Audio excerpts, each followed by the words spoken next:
I think we've been incredibly lucky. This is me just sucking up, by the way, as a I think like everyone, like, because like could say like going on to you, like that's not on here. Yeah, but like the way that like we can throw a task your way and you get on with it, and like you do like you were saying, I don't know if it was in the last podcast or the first one, that the way that you approach things, it's completely different and better than what we would do, and like the speed in which you do it as well is amazing, and you just get on with it, and you challenge where you need to challenge, and you take on criticism where you need to take it on, and like everything is great. And I think across the board we're all really good at like the individual things, and that's why like the end product is so good. And I think we've just been so lucky.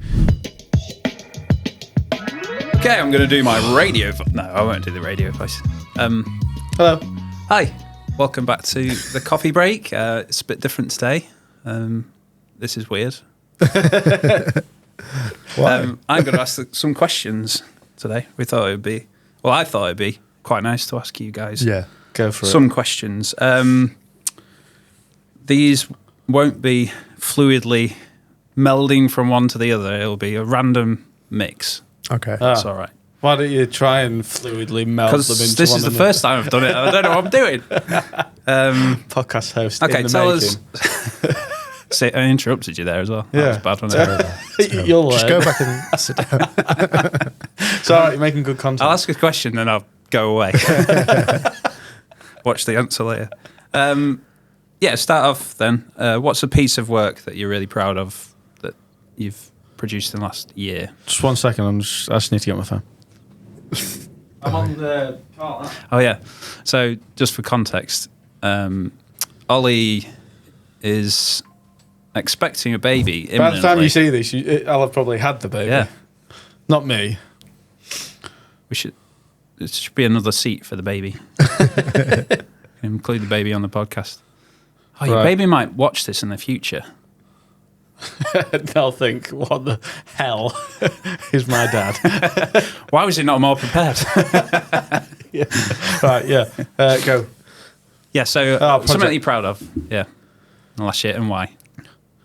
I'll go first. Yeah. The Links and Knots air ambulance advert. I think I'm mostly proud of it because it was such a big team effort. And it's like it felt like a proper production, like having us all there, you helping, Laura helping. Like it wouldn't have been what it is without everyone's help. And I think because it felt like what we want the future of Hebb&Griff to be, I think that's why it was, proudest, bestest. Can I do one that we haven't done yet? Would that work? Because basically every time we do a shoot, we figure things out that bit more and we get better each time we do it. And every next shoot is better than the previous shoot, and every next project that we do is better than the previous project.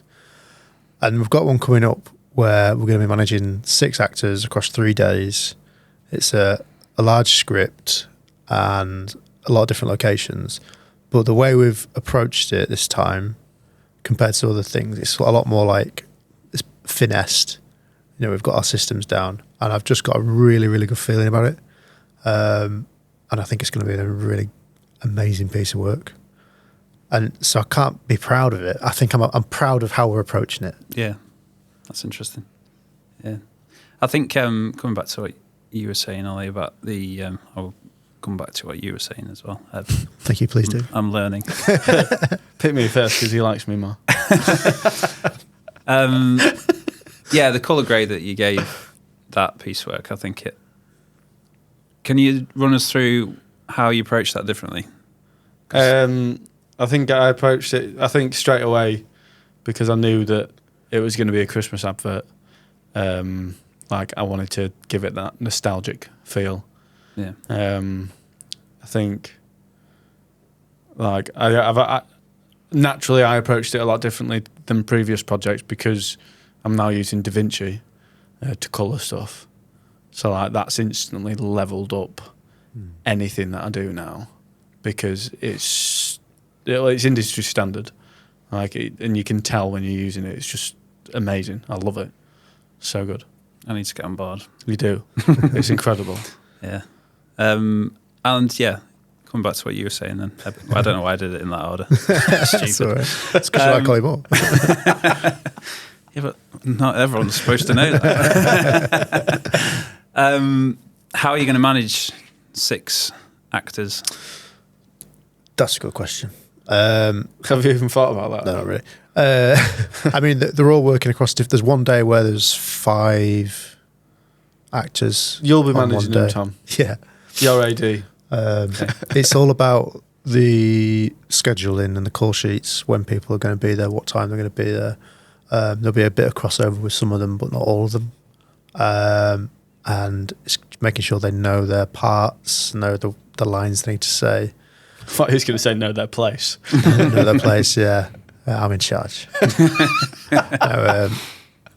Yeah, I don't know. I love working with actors anyway, because they get it, they understand how things go, and they know how to be on screen because that's the job. Sorry, I'm just laughing because you worked with a non-actor recently. Surprisingly, you was a hell of a lot easier to work with than 90% of non-actors that we've worked with. I will take that. Yeah. I think you played the part very well. Yeah, that's it. You get it as well, though. You know what. I think it's more that you know what we're trying to achieve with it, and that's what's helped you to do the acting. Yeah. But I think we're going to have to not use you anymore now because you are better spent for us behind the camera, because that's where you're more useful for us. Yeah, and the role I was playing was a person who doesn't know how to edit videos. It's not a good look. That is my job here. Right, so moving on to the next. I can't even read my writing. I was scribbling earlier on. What is it? It's funny you should mention that. This next question. It's funny you should mention something completely unrelated to the next question. So if you were starting Hebb&Griff again, what would you do differently? Oh, man. If anything. It'd just be Heb. I was going to say something like that, but I thought, nah, it's a bit nasty. No. I think I'll start. I think going in with a proper strategy, a proper plan, knowing exactly what we wanted to do from the offset, and starting out, reaching out to clients, like having as much control as we can from the offset, because we're only just starting to get into that kind of control mindset now, where we're trying to find our own work rather than relying on people coming to us or the connections that we already had. I think doing that from the start, although we're in a great position, I don't regret anything we've done, but I think we could have been in a better position already if we'd started out with more control. So yeah, that's maybe what I'd change first, just like looking at it like a business straight away rather than 2 mates running a business. Yeah, probably the same. I guess it's hard to know that though without having done it first. I say that off experience. If we were to start a new business now, it would be based on the experience we've got of having this business. But without knowing that, it is difficult. Like you have to try to, like we learned a lot as we went along. That's the nature of starting your own business, I think. Yeah. I think if anything, it'd be more just do it sooner. Yeah. Because we had a very slow burn up to where we are, up to us both being full time. But I think we probably could have just taken that leap sooner had we taken a couple of extra measures. But yeah, I think just doing it sooner and getting on with it. Yeah. Along a similar vein, then, what's been the biggest challenge of the last? I've nicked this from your podcast that you did earlier on, but biggest challenge of the last 12 months. Let's say. I think our biggest challenge has been continual growth. This is very business wanky, isn't it? I think we had a really good year previously, but we've had essentially the same year. So that's what we're now addressing this year. How can we take it up a level? Not only for us, but for our clients as well, because obviously what we provide, we want to keep improving on as well. So how can we make that even better? And that's what we're looking inwards at the minute. I think it's coming across though. Like, Hope so. Yeah. Obviously, I'm an insider and a bit of an outsider as well. And it does feel like the game has been leveled up. It's getting I there. hope so. Yeah. Yeah. Yeah. I would agree with like what you're saying there. I think what's made it more apparent that it's been a very similar year is that, like, well, we know by the books that it's been a similar year, but it kind of feels like, in a way, we made less money because over that year we realised we had more outgoings. Yeah. So, like, we looked at, like, the end of the year and we're like, why have we not got as much, like, what's gone on? And then looking back at it, it's like, actually, no, it's because, like, the money that we wouldn't have spent the year before, we're spending on Laura, marketing, you, part-time. Yeah, sorry. Like, so, I'm really like, sorry. no, but I mean, like, so that's like, good point. Yeah. Just sacked on. yeah, Let's sack everyone. that's the you're the challenge. No, so like that's like where it kind of becomes more apparent that like we do need to step it up a notch and get ourselves to the next level, because then that's the only way that we're gonna grow as a company. Like, we're gonna be able to get you for more days if we put in that extra effort. Otherwise, we'll just continue doing the same as what we've done the year previous. That's it. I don't think we've been adversely challenged creatively. Like any challenge that we've had creatively, we've risen to meet it. I think the challenges we've had is very much business related and how we approach the business side of the business. Yeah. Like looking at capacity, and when we're hitting capacity, looking at the pipeline of cash flow and how that's coming into effect. We've come a long way from being just like two mates who wanted to make videos. It's like now we're a fully fledged business and we need to probably treat it more like that. Yeah. Well, you've got all the lingo anyway. Yeah, that's it. I know. I sounded like I know what I was talking about. Cash flow, pipeline. Pipeline. P&Ls. Something to do with skateboards, isn't it? So, again, completely unrelated. How are we utilising AI as a company, and how do you see that changing in the next year, let's say? From the business side of things, we've been using it to really help kind of plan what to do next. As we've not done business before, so we don't know a lot of the things that we need to be looking at, but using AI to kind of trigger thoughts that we should be having about the business has been really useful. We've been using it to look at like the services that we provide and how we cost those and how we frame those, and it has been really useful for that. And even like looking at marketing strategy and sales strategy, it's helped with that. What about the production side? Production side, I don't know. It's like it's helped get out of creative ruts. Like if I know that there's been times where I've had like a glimpse of an idea, and I've just kind of got it to elaborate, to kind of just open up that. But I think it's not, like, especially for us, it's not worth it to us to use it too much for anything creative. Yeah. Like, we're finding so much worth using it to help with like spreadsheet formulas. Yeah. Like, I always get. Look at me. Yeah. But like stuff like that where like we don't really have the knowledge of entirely. Yeah. And we used it to do a math sum yesterday, but we figured it out. Yeah. As we hit enter, I was like, I just figured it out. But then I couldn't claim credit because I don't use it. Because AI beat you to it. But yeah, stuff like that. That's the point, though. I guess like it's saving time. Essentially, it's not 100%. It's not necessarily because you don't know the things that it's telling you. always. It just speeds up the process. Yeah, we could sit there and work it all out. Yeah, and sometimes I do. Sometimes I'll think about the issue first and see what point I can get to with it, and then I'll use AI to help me reach a conclusion.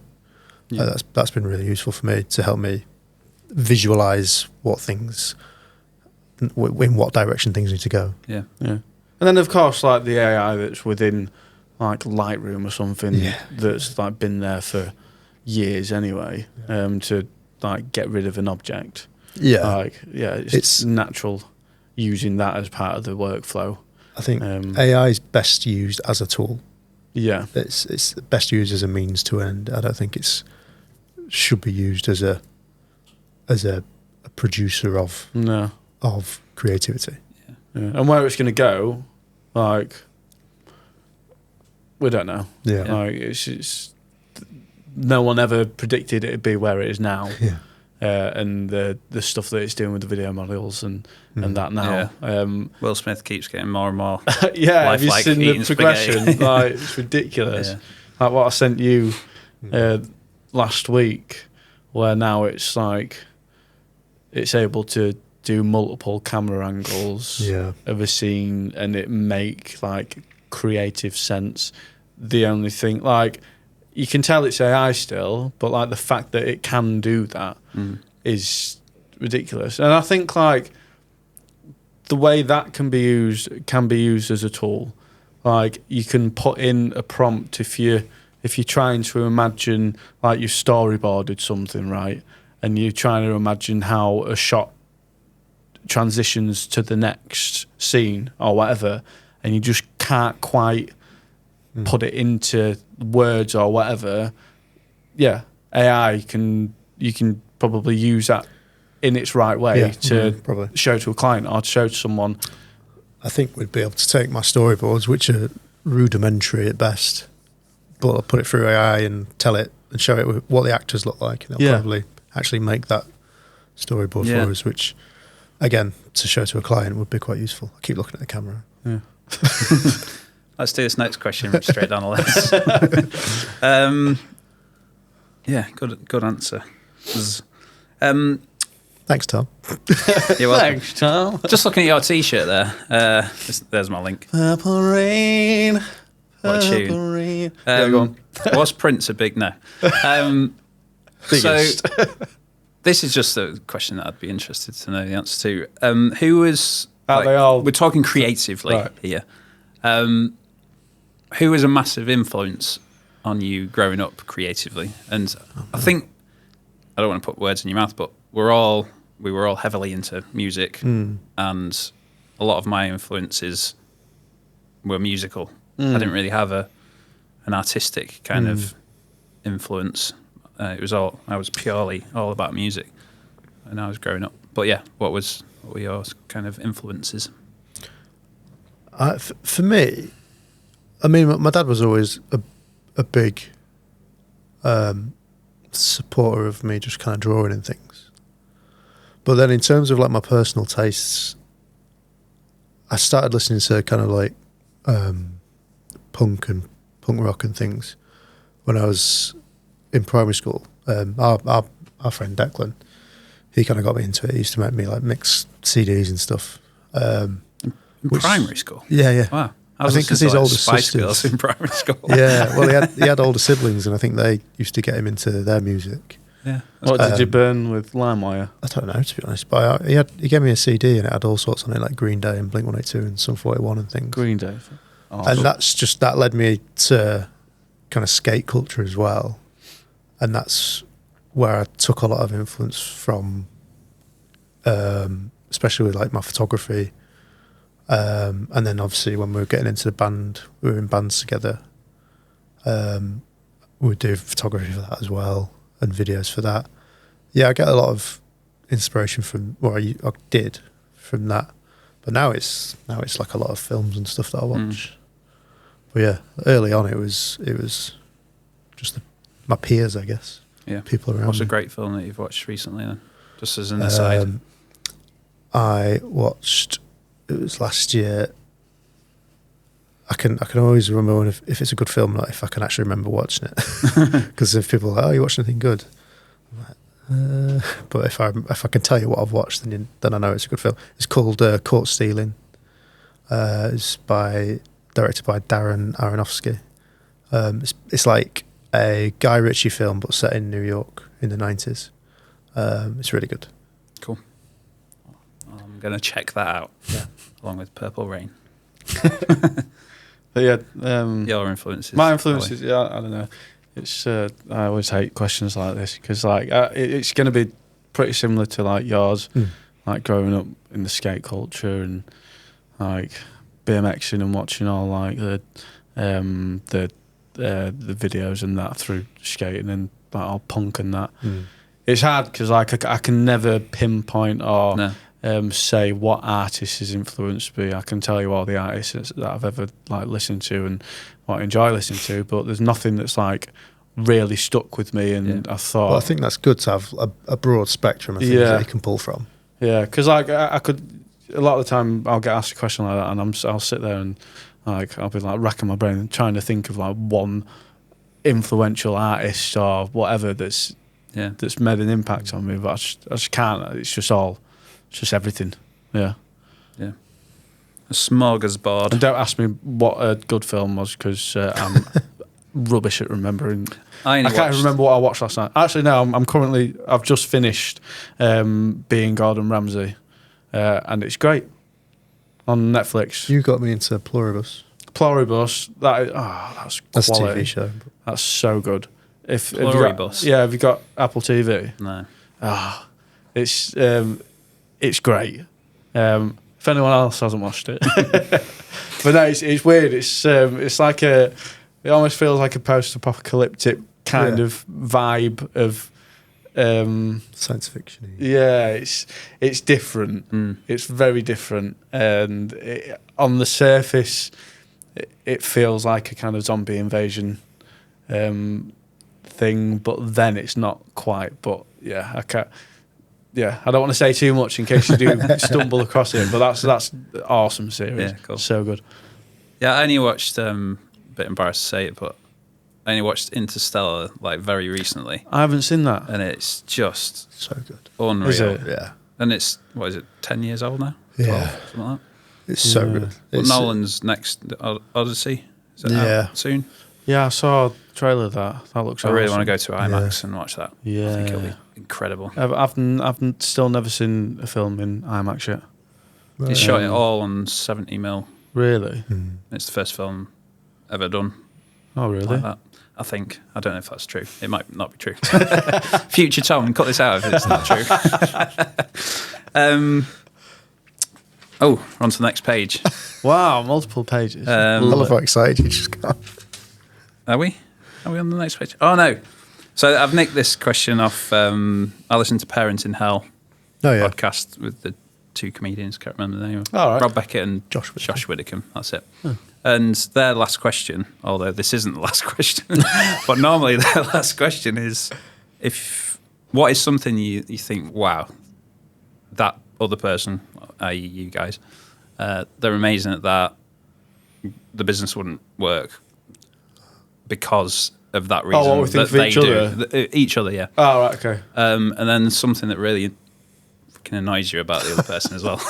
Oh, no. Gonna fall out. I'll start. But it's a safe space. So we've got this stuff on the everything walls. annoys me. Get that out of the way. So like, I've always said that you the creativeness that you have every time we're talking to someone about like the script writing process, like you're a genius at that. And like when I was talking to whoever at networking the other day, I was just telling them like it's something that I couldn't do. I have my inputs. Yeah, I couldn't do it. Like you write a script in like record time, in my opinion, and I think like how have you produced that like so quickly? AI. Oh no! I've actually gone away from. We used to use AI for some of the house scripts we did, but I reckon I can do it quicker just writing it myself now. Yeah. Like Well, a lot of the time you have to check it over anyway. Yeah, I just bash it out in half an hour. But yeah, just like the the creativeness that you have, just with everything like graphic and and like there's so much that the business would miss out on without it. It's like the content package like design that you done and stuff like that. Like it's just ace. Thanks, man. Yeah. I don't like taking compliments. Yeah.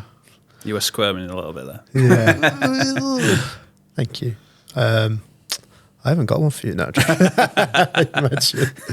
I think recently I've really noticed how I think a lot of it's from using DaVinci as well. It's like giving you extra inspiration, but the way you've been using SFX sound effects in videos recently I've genuinely like really impressed by it. Oh, thank like you. You're thinking really outside the box and how to include those into it. And I think it's taking your edit into another level, and it was already very, very good. Thank you. I think also the way you've really taken charge of the production team, which is you and Tom now. I just love that I can leave that to you and you just crack on with it. And you assign Tom his tasks and everything. I think that's a fantastic use of your time and his time. And then the actual on-set production, I feel like I've slunk really far down. The actual on-set production of you designing the lights before we get there, you just knock it out of the park each time. Oh, thanks, mate. Yeah. All right, that's enough being What nice. don't you like? It's not that you don't like. It's just something that's like, oh. When you need to go to the toilet, the second before we need to leave. When you need to go, you need to go. Yeah, that's it. Yeah. Oh, I got to say something bad. You don't have to if you really don't want to. But I don't I know. reckon I know what you might say. What? Overthinking. You do overthink, yeah. Yeah, I guess, yeah. I mean, that's influenced by you telling me that, though. he's been overthinking. Yeah. Ever since you started talking. But, yeah, I don't know. I think we could both agree that miscommunication between each other is, it's something we addressed anyway, and we've worked on that. And there's still edges to be polished. We just couldn't figure it out because we keep miscommunicating. Yeah. Yeah. It's difficult though, isn't it? Like when you've got an idea and you're trying to explain it to me and I'm not understanding it. What happens quite a lot, which is I think annoys us both, is that you'll tell me something, I'll not understand it, so I'll tell you something, but it's the exact same idea that you've had. You do that a lot. And you're like, that's what I've just said. I just didn't say it the way you said it. Like, all right, fair enough. It's interesting. I think it boils down to the previous guest, Michael. I can't remember his surname. Michael Burkett. He was talking about different learning styles. And correct me if I'm wrong, but you're not an auditory learner. What's that? Is that one? So if you listen to if someone explains something to you verbally. Yeah. Do you say? I traditionally have struggled with that, yeah. And so Ollie will explain something verbally. In your mind, maybe it's not going in completely the way that it was intended, and then you restructure it in your mind, regurgitate it back to him, and he's like, "That's literally what I've just said." Yeah. So it's not like It's like when not I miscommunication. tried Really. explaining that shot idea for the last thing that we did with Red Button, and then he didn't understand it, and then I created that a helped. sequence with exactly what I was. What I will say though is, I think, and you'll admit this yourself, Ollie, you've not got the way of words that you'd like to have, so you struggle to explain it to me sometimes. Is he saying I'm stupid? That's not what I said. I don't think he said that out loud. Is he saying I lack vocabulary? Well, that was a big word. No, yeah, I'm not good at explaining stuff. Yeah, so that's where it gets confused as well. I mean, Well, no, I think you're harsh on yourselves as well. Like I think sure. from the outside again, like it always amazes me how well you guys continue to get on as mates, and how easily you kind of transition from being business partners It's to difficult. mates and back again. Yeah. And you'll disagree on things, and you might, you might butt heads slightly about things, but it always gets resolved almost instantaneously. It's a people thing, isn't it? I mean, we both have good days and bad days. We'll have days where I'm grumpy as fuck, and there'll be days where Ollie's grumpy as fuck, and we maybe do take it out on each other a little bit. Like Ollie was saying recently about try not to tell people or not getting so annoyed when I tell you how to suck eggs. All right, yeah. And it's like, that is annoying. Like, but it goes both ways. You're like, I know how to do that. Thanks, mate. Jesus Christ. But like, it's just people. But like, we have been friends for a long time. Yeah. And like, we'll been like, through a lot. Read each other's minds. Yeah. And it's weird. Like we did obviously the video about where we pretend to read each other's minds. That comes off the back of us just knowing what each other's thinking sometimes. Yeah. Like it's weird that we both have the same idea for things. Yeah. I think it's unusual that your skills like are quite different. You're very similar in lots of ways, but your skills are so complementary. I think we've been of incredibly lucky. This is me just it. sucking up, by the way, as a like. I think like everyone, like, because like could say like going on to you, like. That's not on here. Yeah, but like the way that like we can throw a task your way and you get on with it, and like you do like you were saying, I don't know if it was in the last podcast or the first one, the way that you approach things, it's completely different and better than what we would do, and like the speed in which you do it as well is amazing, and you just get on with it. And you challenge where you need to challenge, and you take on criticism where you need to take it on, and like everything is great. And I think across the board, we're all really good at like the individual things, and that's why like the end product is so good. And I think we've just been so lucky because like there's so much that you do that the business wouldn't survive without. There'll be so much that I do that the business wouldn't survive without. There's so much that you do now that really plays a massive part in how the end product looks, and it all pieces together so well. Yeah. And like I'm so grateful for like what we've got at the minute, and I think it is just going so well. Yeah. Now say two nice things about us, Tom. Yeah. No, it's just been. I just asked questions, mate. No, we just said some nice things about you. Yeah. I said I will get on. Some nice things about. Said you're good mates and that. Now say some not so nice things. That's the one. Is that what that massive job? Anyway, next question. Yeah. So finish off then. It's a biggie. It's very cliche, but where do you see the business in 5 years? Not necessarily, maybe not where do you see it. There's I don't know about you guys, but like there's maybe a realistic aim that you have in your mind, and then like a absolutely insane dream. That's probably not going to happen, but if it did, that would be amazing. So what do they call that? What's the word for that? There's a term for that. Aspirational. Was that it's just like an unrealistic goal? Dave was telling us the maybe. other day. Was it like something like a?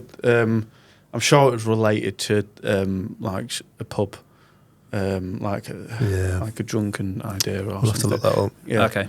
But like just something like really kind of out of completely unrealistic. Yeah. But it'd be cool to get to. Yeah.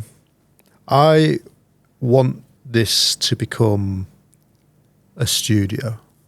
I want us to have a space where people come and record here. We still go out and record on locations, but I want this to be a studio that is doing huge budget films for people. Not films, I guess, but like huge budget adverts for people, businesses and whoever, where we're hiring a crew of 10 to 20 people in to produce these like top tier things. You know, you're thinking primetime TV adverts, your John Lewis adverts, you know, other company adverts. Durex. Durex. Yeah. Who's going to star in that?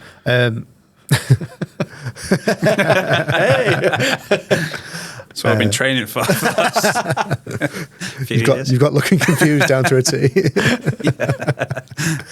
I just want us to. I don't know. I suppose that's fairly realistic. Like insanely realistic goals is that we make like feature length films. Yeah. Yeah. Cool. 5 years time. I think there's a lot's already happened in 5 years. And I feel like I can be optimistic about a 5-year goal because, because of the situation. But I don't know. I'd like to be clearing a mill a year. At that point, I'd like to.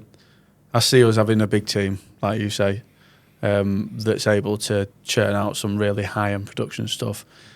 A dedicated, not a shared office space that we're in, our own dedicated unit, where we've got like separate rooms for everything. So you don't have to see me every day. So I don't have to see you every day. I'll just put you in one of those soundproof proof rooms where you you get just those drum talking beers to me. And I'm like, yeah, whatever. Yeah. A balcony. Yeah. Just a storage cupboard. Yeah. Wheel me out when you need me. I'd like to just be getting involved in like massive projects that really kind of test us as creatives. I don't think I'm necessarily going to be doing what I am currently doing now, like camera up and lighting and that. I don't know what I want to be doing because I do enjoy it, what I do. But then... What's the one thing that you do now that you'd want to do? Make money. I think that's quite broad. Make money, do nothing. No, like... Yeah, I know. I do really enjoy colour grading. I thought you were going to say that. But then...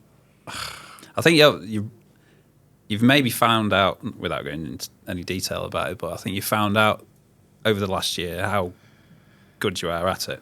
Yeah. I think, I realised it, like when we tried to subcontract it, not that there was anything wrong with who we subcontracted to. Yeah. It just made me realise that actually I like having the control and I am pretty good at it. Pretty impressive to say you just found out you've got terrible vision. Yeah, I need glasses. I did? Yeah, I went to the opticians last week and get my glasses on Friday, so I'm buzzing. Yeah. They did the full test and then there was at the end, there was like, right, tell me which one's better. And then I flicked another, and it was like, loads better. And I was like, yeah, that one. And they're like, yeah, that's with glasses. I was like, okay. But like, I needed glasses 10 years ago, so I'm not going to not need glasses now. I just never wore them. I just didn't realise how much I did need them. Yeah. So the work that I do will be even better. Wow, that's exciting. Baby on Wednesday, new glasses on Friday. Beers on Saturday? Yes. We've got what the baby said, right? Yeah. Yes, immediately. I'm sure I'll leave. I love that. Yeah. Cool. I think. Sorry, just to go back into it. I think it's doable. That's the thing. It's really it's really doable. And I think if you look at what we've achieved so far, it's that, but just with 5 more years. Yeah, we're putting things in place now where like we're going to have so much more control. Yeah. And we're going to be able to give back to the community a bit as well. We're going to be able to hire local people to work on these things. Yeah. I think that's really exciting too. What do you think? Yeah, it feels like there's a strategy there where I think a lot of businesses don't have one. Just like, we've had a good year. Yeah. Let's keep doing that. It's taking, I mean, that's where we were. That's... it's where most people get to, I think, in business. Not that I'm a business guru or anything, but... you get it though, don't you? Neither are we. Neither are we. Yeah. That's why we use ChatGPT. Yeah. Cool. I'm going to wrap this up. Okay. Thank you for coming on the podcast today. Save that for the Durex advert. Yeah. you reckon we could make a mill out of one Durex advert? That would be good. That'd feel really good. That's the 5-year goal. How do you make a Durex advert that's different to what they already have? I think we should talk about that later. Anyway, right. You can find us on Instagram, LinkedIn. You can find us on this YouTube video that you're watching. Yeah, right here. You can find me on my personal LinkedIn. I don't know the app, but it's just my name, isn't it? Yeah. Ollie's really working on his personal brand. Yeah. How's it going? Yeah, it's Well, great. mate, I know who you are. See you later. Bye, everyone. Bye. Bye. That was good, Tom. Yeah. Cool. I enjoyed that. That was fun.